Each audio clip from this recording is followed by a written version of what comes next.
Good afternoon. So today we will see input buffering. So there are various approaches to the buffering which are important to make a distinction between two types. The block oriented, the device store information in block a time. The stream oriented, the device transfer data in and out stream of bytes. So, perform input transfer in advance of request being made and perform output transfer sometime after the request is made. So, block oriented device and stream oriented device. In block oriented device, it stores the information in the blocks that are usually of fixed size. Then it transfers. The transfers are made one block at a time. Then possible to reference data by its block number. The disk and USB keys are examples. In stream oriented device, it transfers the data in and out as a stream of bytes. There is no block structure. The terminals, printers, communication ports, and most other devices that are not secondary storage are the examples.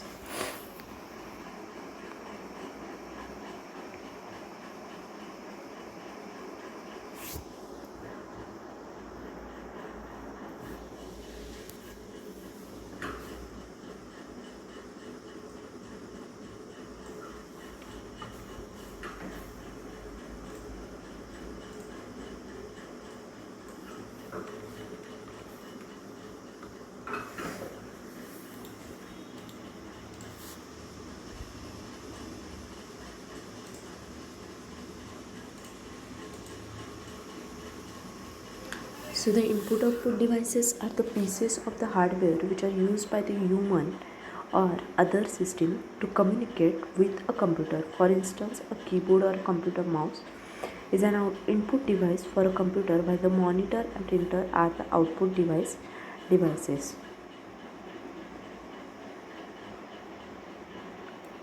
Basically, the input output devices are categorized into two types, that is a block device and the character device. So the block device means a block device is one that stores the information in a fixed size block, each one with its own address. The common block size range from 512 bytes to 32,768 bytes. Here all transfers are in the units of one or more entire blocks. It is possible to read or write each block independently of other ones. For example, hard disk, CD-ROM, USB, etc.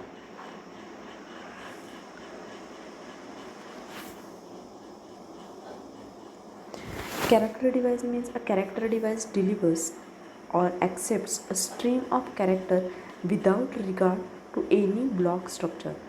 It is not addressable and does not have any seek information. Printer, network interfaces, mic for printing,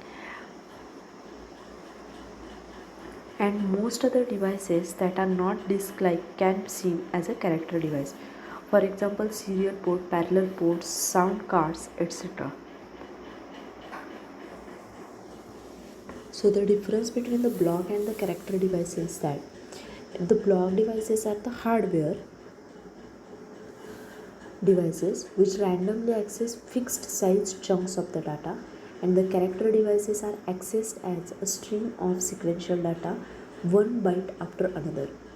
The seeking is possible in block, seeking is not allowed in character. Read and write done by the buffer cache mechanism by read, be read, be write. These requests may be asynchronous, and the read and write calls do not return until the operation is complete. In block, more complex and character drivers. In character, it is less complex than block driver. The kernel does not have to provide an entire subsystem to block device. The kernel doesn't have to provide an entire subsystem to the character device.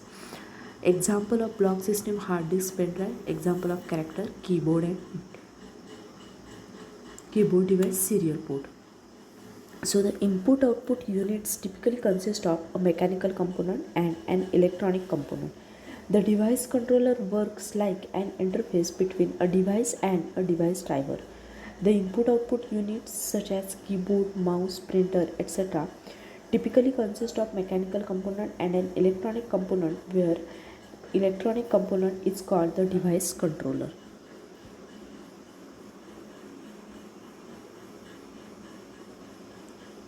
So any device that is connected to the computer is connected by a plug and socket is connected to a device controller. So following the model for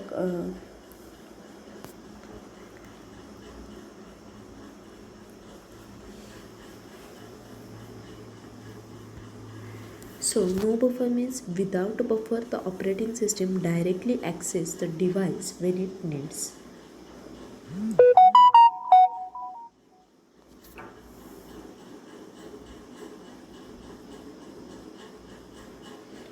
This diagram shows for the no buffering.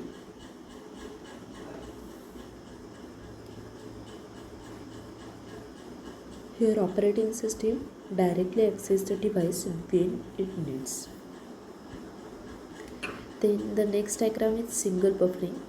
Your operating system assigns a buffer in main memory for an input-output request.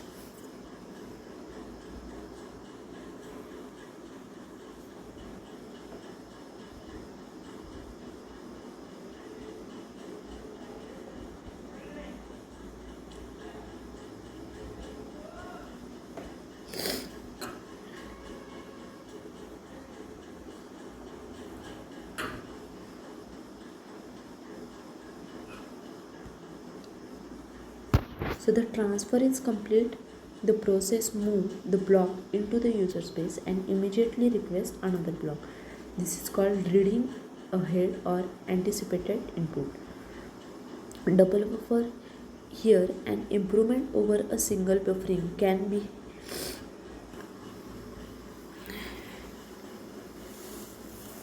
by assigning two system buffers to the operating. This technique is known as double buffering or buffer swapping.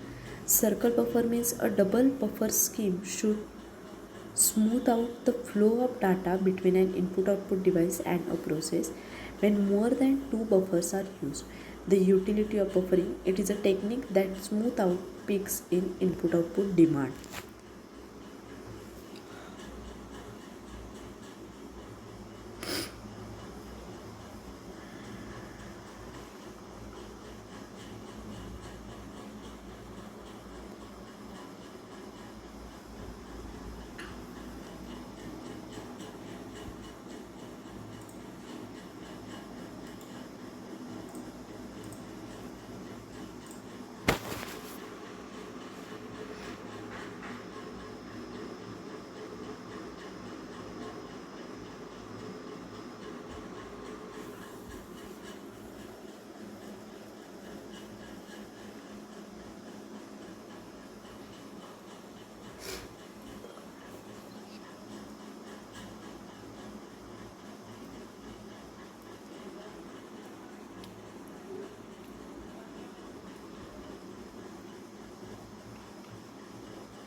So, in single buffer, the operating system assigns a buffer in main memory for an input-output request. The block-oriented single buffer, here the input transfer are made to the system buffer. The reading ahead.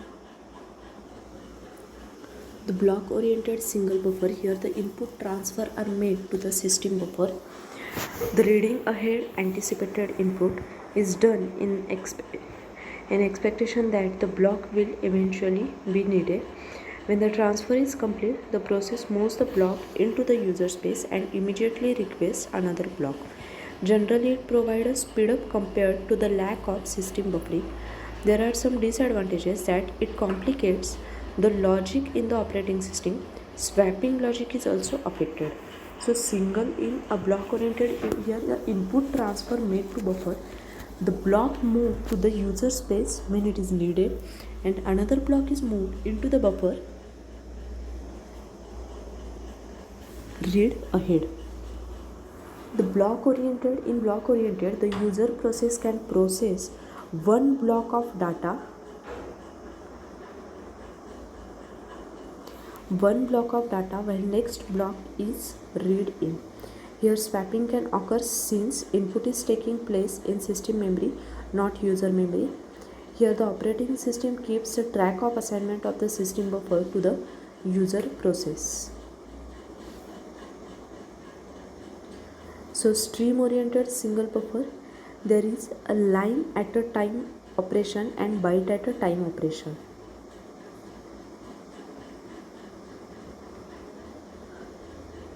In line at a time operation, it is appropriate for scroll mode terminals, that is dumb terminals.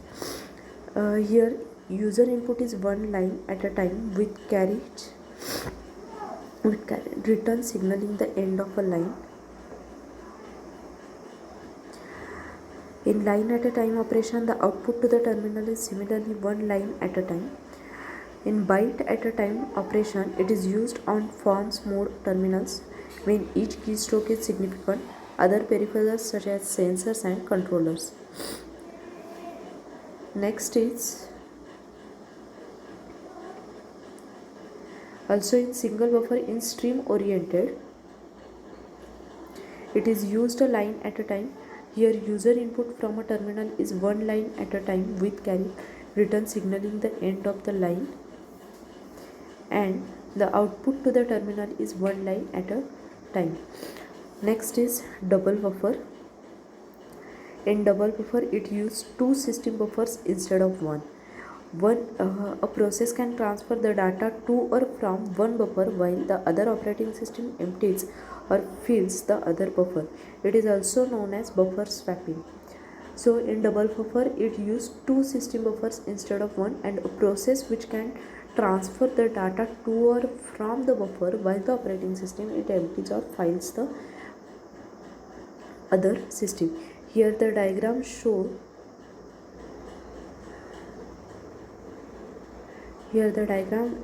diagram is drawn for the double buffering. Next is circular buffering.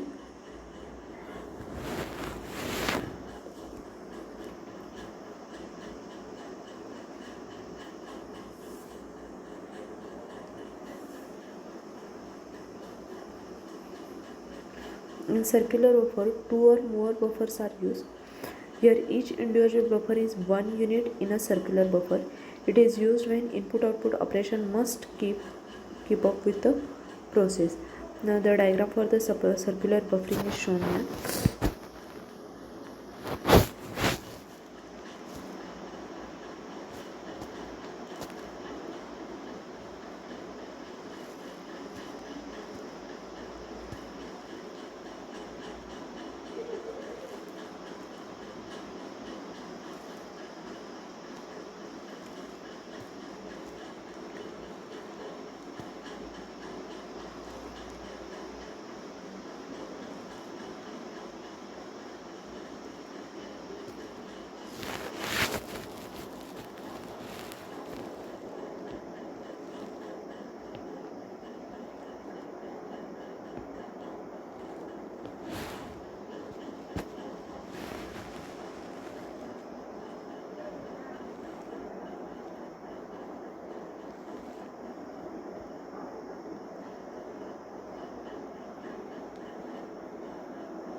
Now the diagram for different bufferings are shown. First one is the for no buffering, and second diagram is for the single buffering, third diagram is for double buffering, and the last diagram is for circular buffering. So these are input output buffering schemes for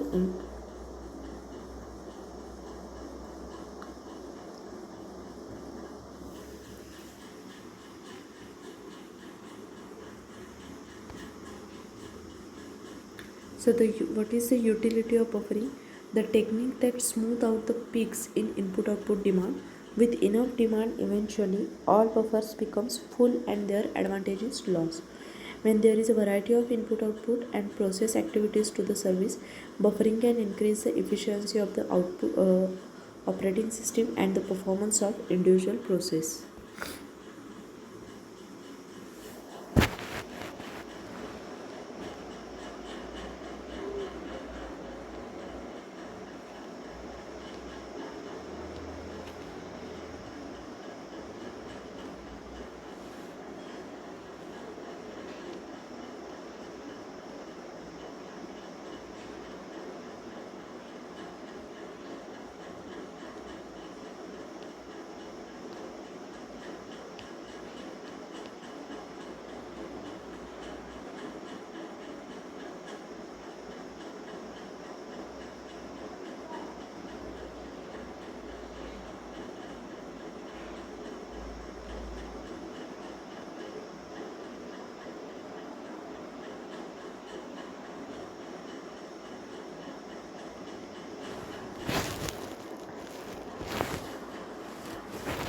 Next is disk performance parameters.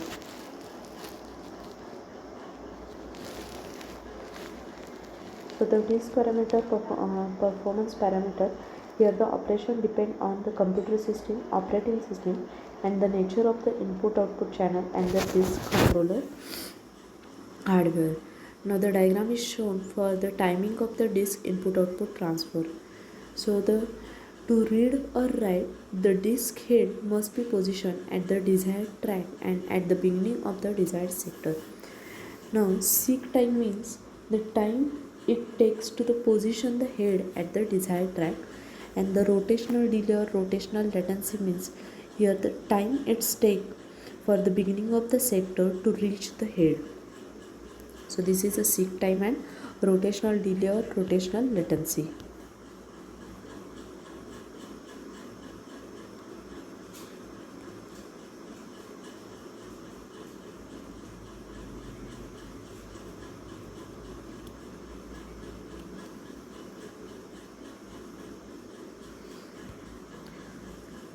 So positioning the read write heads, when the disk drive is operating, the disk is rotating at a constant speed. To read or write, the head must be positioned at the desired track and at the beginning of the desired sector on that track. Track selection involves moving the head in movable head system or electronically selecting one head on a fixed head system. On movable head system, the time it takes to position the head at a track is known as seek time. The time it takes for the beginning of the sector to reach the head is known as rotational delay, and the sum of seek time and rotational delay equals the access time.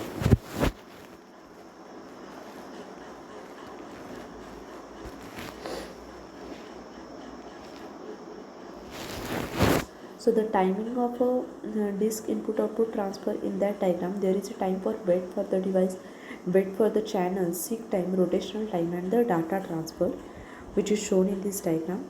And the wait for the channel, seek time, rotational delay, and data transfer, these all devices, this is called in that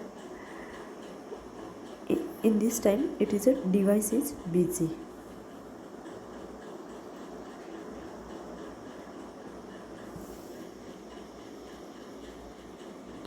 So there is some device scheduling policies such as seek time is the reason for the differences in performance. For a single disk, there will be a number of input output requests. If requests are selected randomly, get poor performance.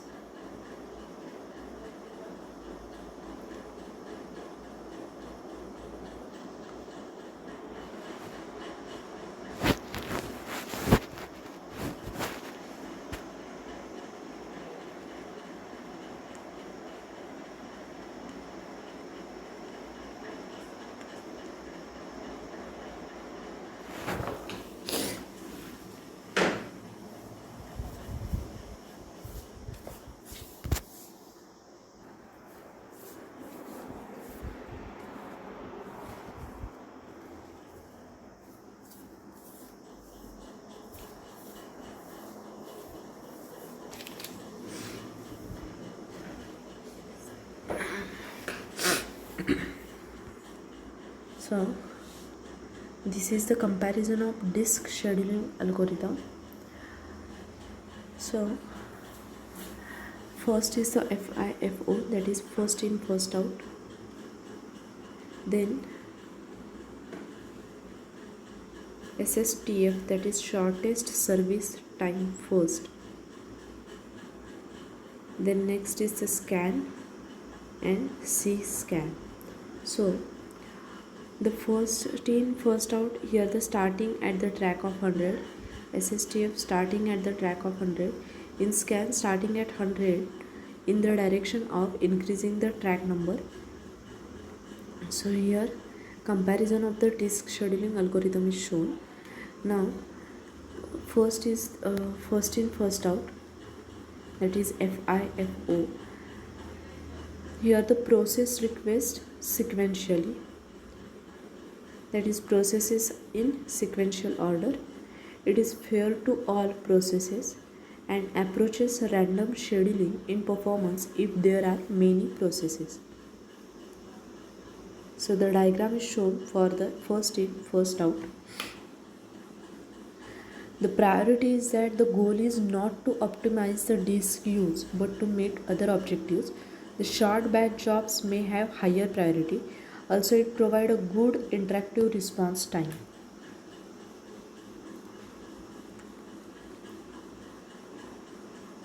Now this is disk scheduling algorithm, which shows random FIFO, PRI, LIFO. So this is selection according to the requester. The description for the random is that random scheduling. FIFO means first in first out. PRI means priority by process, and last in first out. So remark for the random is that for analysis and simulation. For FIFO it is furthest of them all. Then the next is control outside of disk queue management, and last is the maximized locality and resource utilization.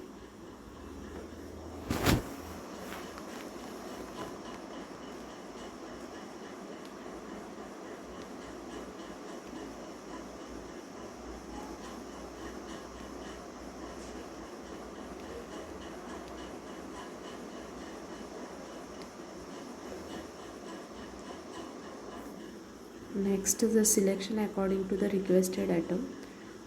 For the shortest service time first, the remark is that it has a high utilization small queue. For scan back and forth over disk, better service distribution. C scan means one way with a fast return, the lower service variability. N step scan, it's scan of n's record at a time and the service guarantee. F scan means the n step scan with n queue size at beginning of scan cycle and load sensitive.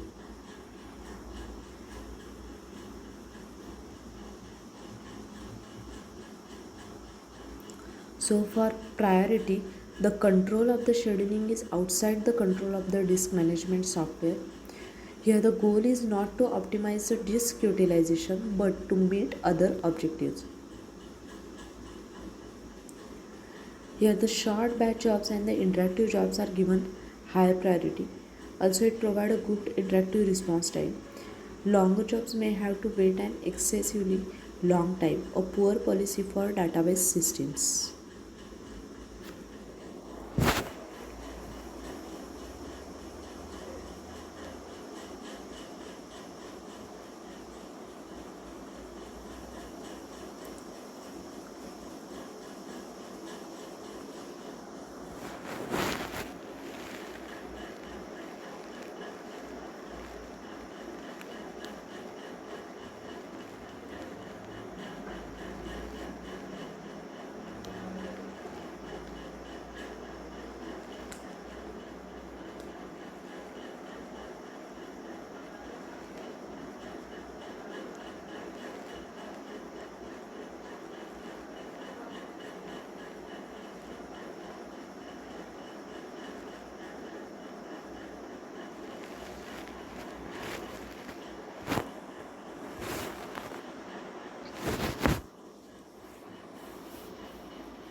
So SSTF shortest service seek time first.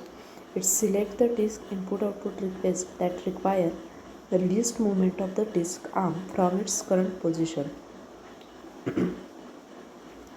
It always chooses the minimum seek time. The diagram for the SSTF is shown here.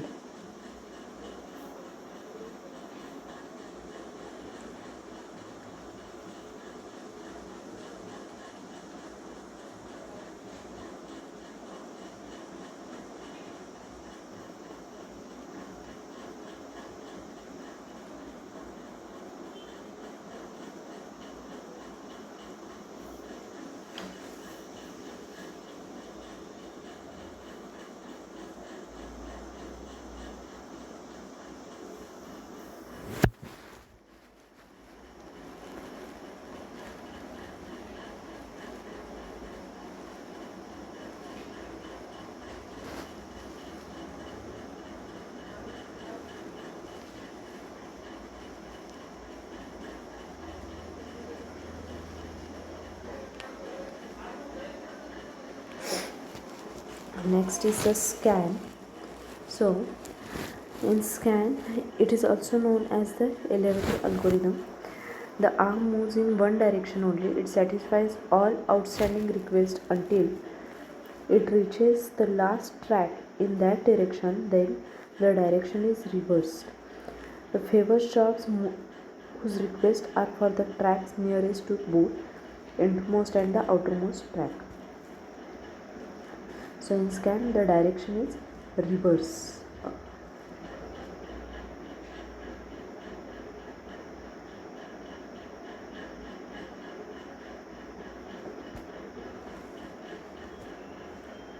In C-scan, it restricts the scan to one direction only.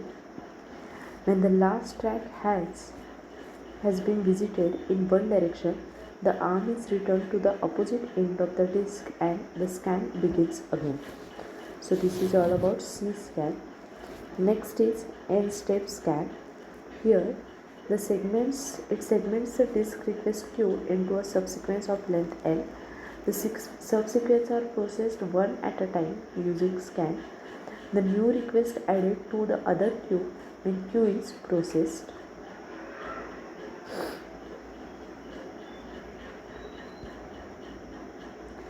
Next is F-scan. There are two subsequences. At the start of scan, all requests in one queue. The other queue is empty and available for a new request.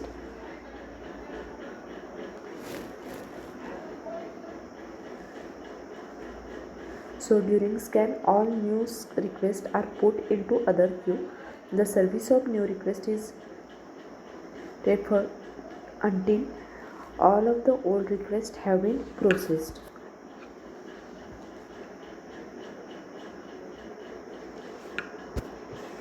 Next is RAID. So RAID means redundant array of independent disks. It consists of 7 levels 0 to 6. So RAID is a set of physical disk drives viewed by the operating system as a single logical drive. Here, the data are distributed across the physical drives of an array in a scheme known as stripping.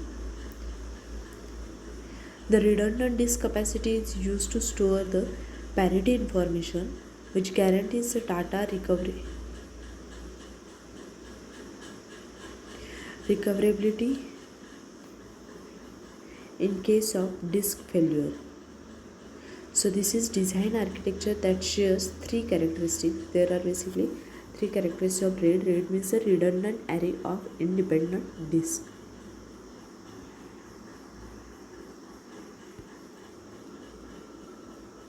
So the term was originally coined in a paper by a group of researchers at the University of California in Berkeley. The paper outlined various configurations and applications and introduced the definition of RAID levels. The strategy that employs multiple disk drives and distributes data in such a way as to enable simultaneous access to the data from multiple drives. It improves the input output performance and allows easier incremental in, easier incremental increases in capacity. The unique contribution is to address effectively the need for redundancy. It makes use of stored priority information that enable the recovery of the data lost due to the disk failure.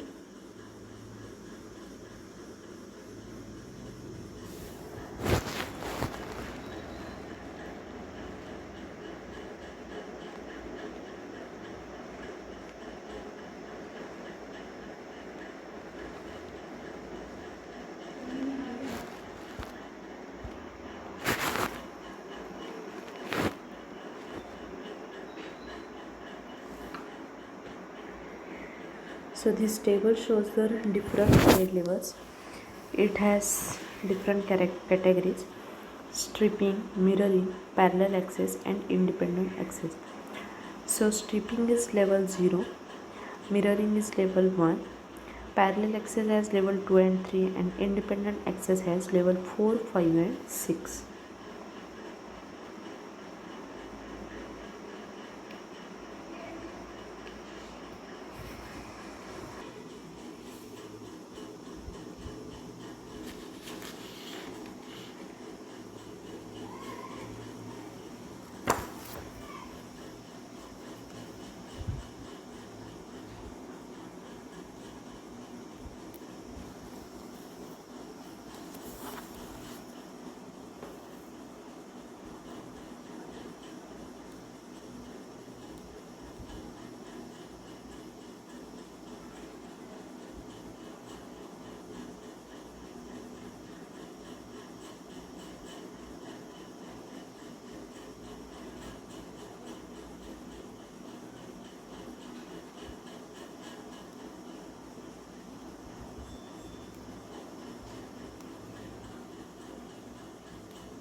So the stripping, it has description, it is non-redundant. Mirroring means it is mirrored. The disk required for the first level 0 is n. For level 1 it is 2n.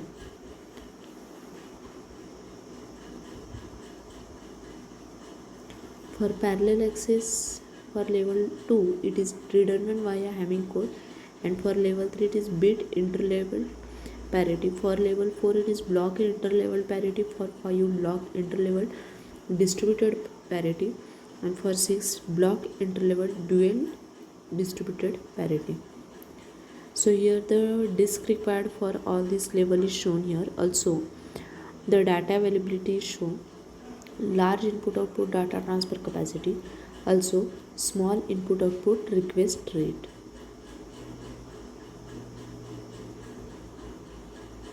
So this table shows the different RAID levels with its information.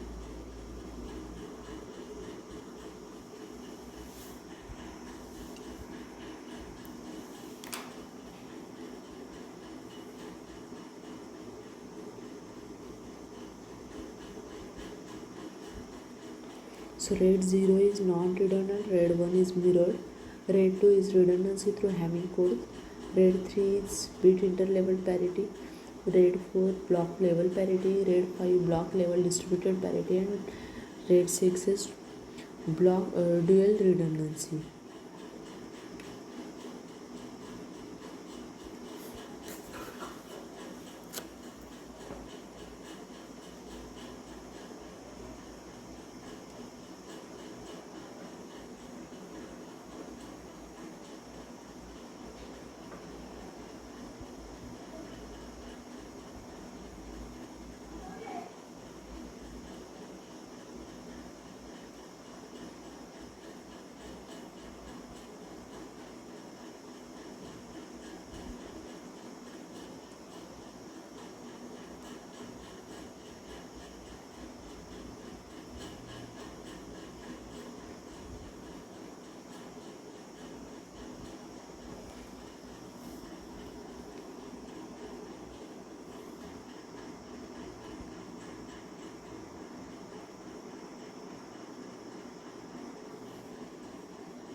Next is disk cache. So cache memory is used to apply to a memory that is smaller and faster than the main memory, and it is interposed between the main memory and the processor. So it reduces the average memory access time by exploiting the principle of locality. The disk cache is buffer in main memory for disk sectors. Also, it contains a copy of some of the sectors on the disk. When an input-output request is made for particular sector, a check is made to determine if the sector is in the disk cache. If it is yes, then the request is satisfied via cache, and if it is no, the requested sector is read into the disk and the cache from the disk.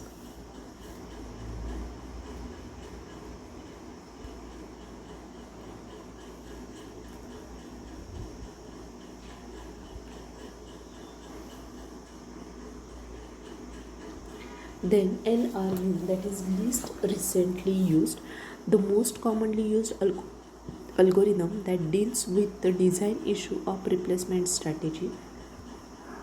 The block that has been in the cache the longest with the no reference to it is replaced. A stack of the pointer references the cache. Most recently referenced block is on the top of the stack. When a block is referenced or brought into the cache, it is placed on the top of the stack.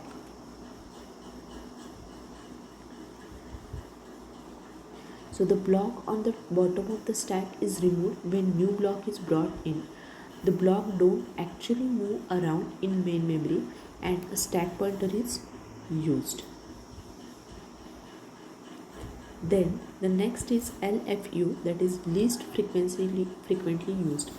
The block that has experienced the fewest reference is replaced. A counter is associated with each block and counter is incremented each time block is accessed. When replacement is required, the block with the smallest count is selected. So the block with the smallest count is selected for the replacement, and some block that may be referenced many times in a short period of time and the reference count is misleading.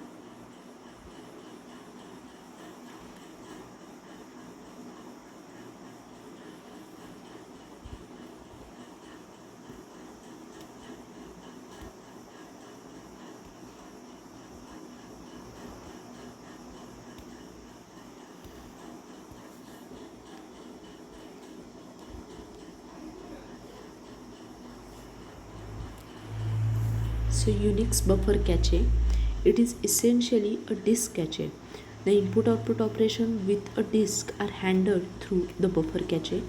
The data transfer between the buffer cache and the user process space always occur using DMA, that does not use up any processor cycles. It does consumes bus cycle.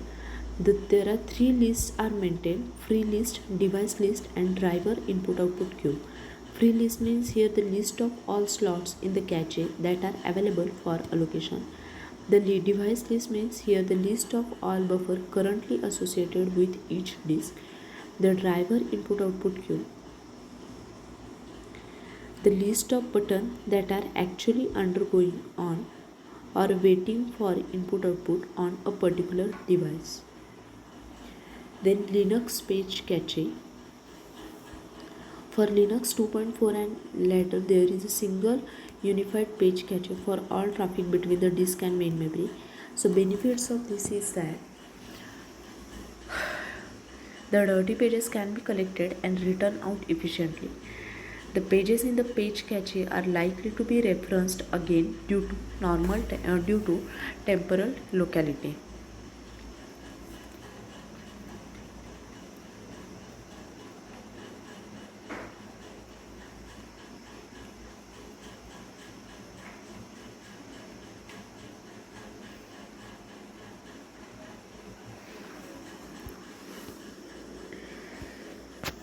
So basics of input-output facilities: the cache manager, network drivers, file system drivers, and hardware device drivers.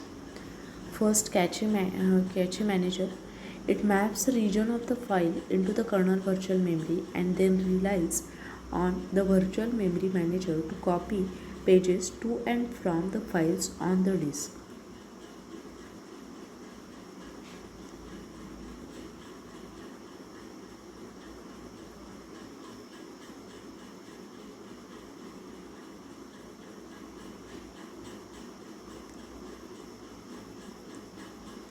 Then the next, network drivers. Here the Windows includes integrated networking capabilities and its support for a remote file system. The facilities are implemented as a software drivers. For file system drivers, it sends input output requests to the software drivers that manage the hardware device adapter. And the last, hardware device driver. Here the source code of the Windows device driver is portable access different processor type.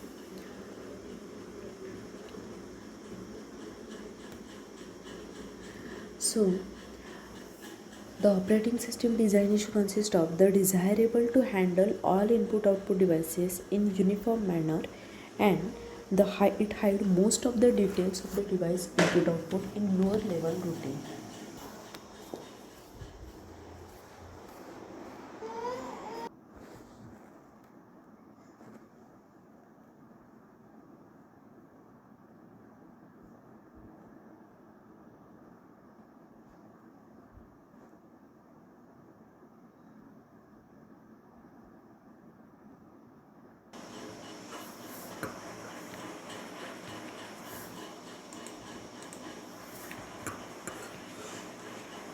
So the input output buffering, there is a reason for buffering.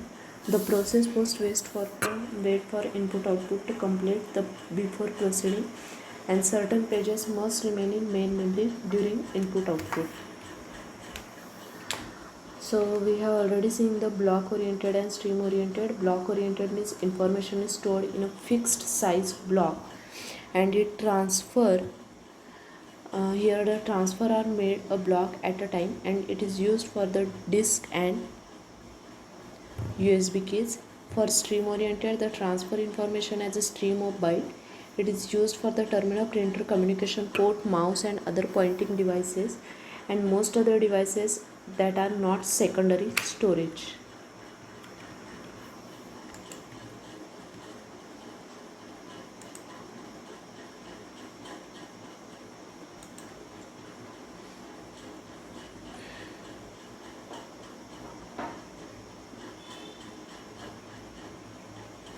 So the evaluation of input output function, here the processor directly control a peripheral device and the controller or the input output module is added.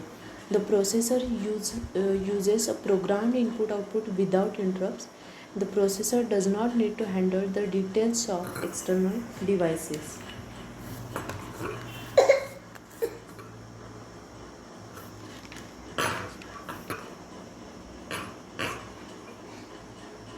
The input output module is a separate processor, and this module has its own local memory and it is a computer in its own right. So this is the evaluation of the input output address. The direct memory address means the processor delegates the input output operation to the DMA module, that is direct memory address. This module transfers the data directly to or from the memory. When the transfer is complete, the DMA module sends an interrupt signal to the processor.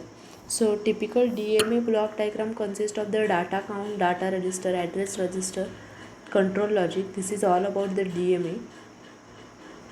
There is a data line from the data register, address line from the address register, and the control logic has the lines like the request to DMA, acknowledge from the DMA, interrupt read and write signals.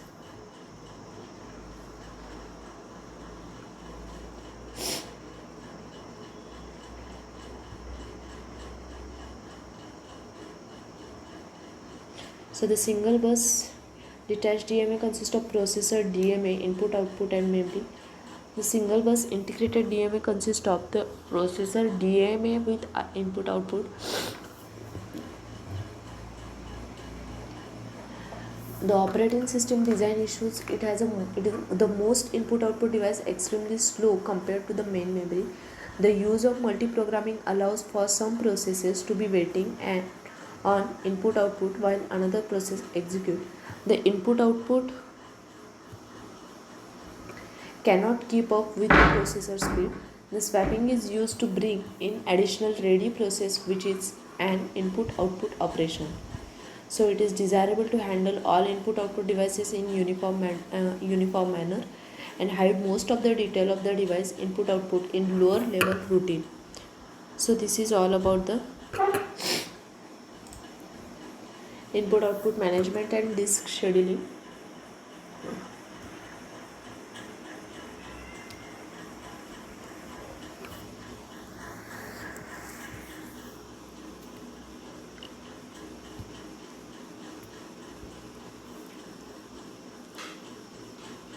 The next part of this chapter is the file management. We will see it in next lecture. So the file management consists of the file organization, file directories, file sharing, record blocking, allocation methods, and free space management.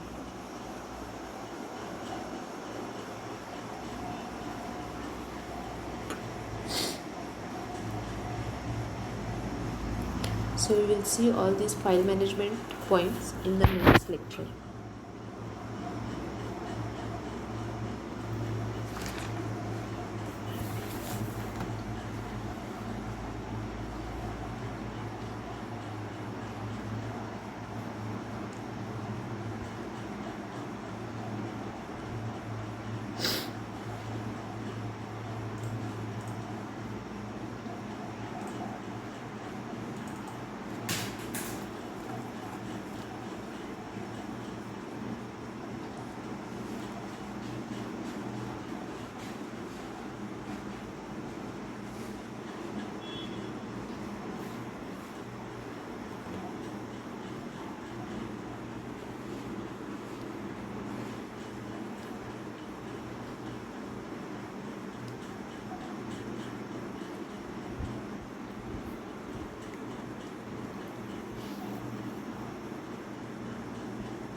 Thank you.